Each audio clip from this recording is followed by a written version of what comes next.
Okay, I am going to do a walkthrough on the 4 cube. I finally am doing it.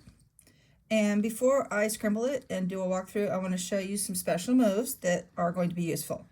And one I call Snake Eyes, which I also use on the 5 cube. And actually did the 5 cube recording first, ironically. But this thing I call Snake Eyes. When I do that, you see it makes little snake eyes. And if you do it a second time, it just moves them. And if you do it a third time, you come back home. And you can do it down the middle also. It doesn't just have to be on the side. So this is a more generally useful type of shuffle that you can use with solving any size Rubik's Cube. Okay, so there you see it on the 5 cube, but this is what it's going to look like on this cube. There's no middle here. So this is really the only place you're going to see it. It doesn't really look like snake eyes, but instead of doing it 3 times, I'm just going to make sure these sides are rotated so that it's in the up and down position. So if I just go like this, the snake eyes go away. Okay, and Theodore's here, and he may be playing along with us. Okay, so that's the first one. Then I want to show you something I call the Z move. And it just, all my moves come from me just fiddling around. And so what I wanted to do is I said, what if I just turn that slice, and then turn that slice, turn it a third time, turn it a fourth time, and then a 5th time. So 5 times I turned this right slice clockwise, but in between those, I turned the top 2, so up 2. And so then what ends up happening is that guy goes there, that guy goes there, and that guy goes there. So it makes the letter Z if you look at it from this side.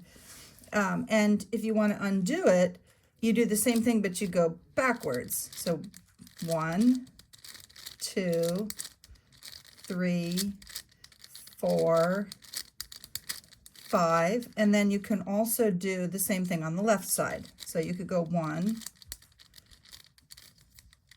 2, 3, 4, 5. And you see it's easier for me in one position than the other. So it goes bing, bing, bing, bing. Still a Z. So I can undo the Z. Whichever Z I did, I can undo it by just changing the direction of the slice. 2, 3, 4, 5. Okay, so that's important. And I want to show you a variation on that. If you want everything to rotate only on the right side or only on the left side, either way, you do the Z move, but you start with an up 2.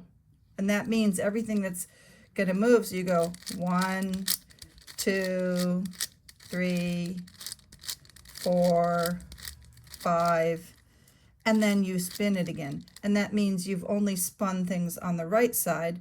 And again, same as before, if you want to reverse that, you just change the direction of that slice. 1, 2, 3, 4, 5. There we go. So those are all the variations that are not dangerous. And then I have a dangerous Z move variant, but I use it all the time. And what that is I want everything on the top rather than on the right slice. So let's say I just go like this. I start off by turning that right slice twice, or left. It just depends what effect you want. And then I'm going to go ahead and do my Z move. 1, 2, 3, 4, 5. And then I redo this. But hey, whoops. I think I forgot to do the up.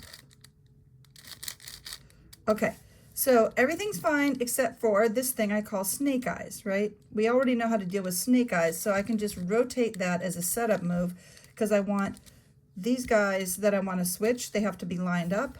Then I just do my little snake eyes to get rid of that little effect.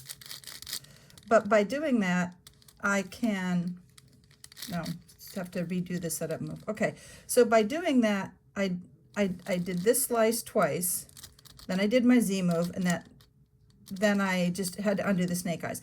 These guys essentially rotated around, okay? They rotated around, and sometimes you can end up with the following. Like, I'm just gonna do that again so you can see it. Okay. But I'm gonna do it backwards this time because I don't really wanna do this again. So I'm gonna do the Z move backwards. So 1, 2, 3, 4, 5.